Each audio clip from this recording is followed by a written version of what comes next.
Today I'm going to talk about how to use floating text fields in documents and contracts. First thing you're going to do is you're going to head over to Payments and then Documents and Contract and Template. Now I'm going to show a finished product, and then what I'm going to do is I'm going to show you how to actually create the finished product. This is a template for a commission agreement, and I'm just going to use this template, and what it then does, it creates a contract. And what we have here is now we have a commission agreement. There's an agreement date, the company name, street, city, state, zip for whoever is the signee, my agency, and that company. And so the company name, email address needs to be filled in there. I have already signed it. My contact information is in there. In order to send this contract, I'm just going to select Mr. John Doe here so that John Doe can fill it, and I just click on send, and I'm going to share via link so you can see what this document actually looks like. So after we have sent the document, and while it's waiting for a signature, we can find it here under waiting for others. So this was sent to John Doe. John Doe is probably going to open this at some time and then sign it. Now, how do I create this process step by step? So let's go back to templates. I'm going to create a new template here, and I'm going to upload the PDF for that template, and I'm going to upload the empty version of that template that I just showed you. I'm going to call it a little bit different. I'm going to call it V3 template here.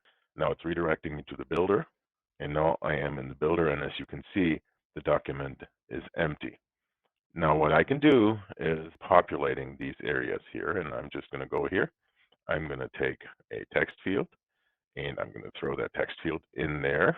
Call it agreement because people like to agree, but they don't like to contract. We have an agreement date here. You see here is we now support custom values for these fields. So you click on the custom value here, and I happen to have a contact custom field that is here in contract that is named agreement date. You click on it once, and now it's in there, and you can actually click in this and you can see that it is in there.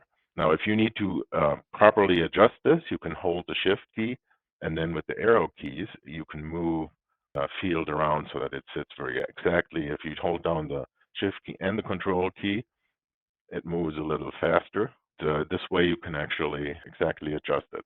So let me go through here and assign all of these fields here. I'm going to show you the next one, and then I'm going to do the other ones in here very quickly. So we're going to drop the text field here. We're actually going to make it a little bigger, and this is the company name, so I'm going to say company name, and then I'm going to pull the company name from field.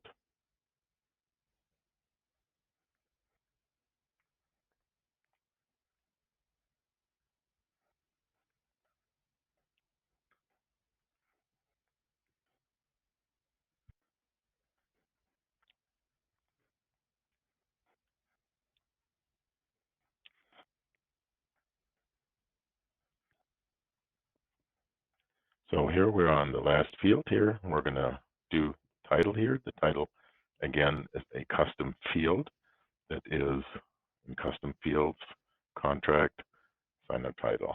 So we now have, in case the field is empty. So what we could do now is add the date. And when we actually add that date, you see the date field now has configurable options here in what date format you want in there. So for example, in Europe, it's the days, the month, and the year that goes first. Future dates, and placeholder here is signature date. And as you can see here, we have everything in there that we had before. And now we can, when we go back, we have the V3 template here. And if we wanted to use it again, we just click on the three dots here and just click on use template. And there we are, all in here. So what I can do now, I can choose my client here, and choose John Doe again. Now everything is assigned to John Doe. I can just send it, either send it by email directly if I have his email address, or I can do a share link here, and I copy this share link. I can send this whichever way I can reach the prospect, and they can go online and sign it. So that is it for today. I hope this video is helpful. See you in the next one.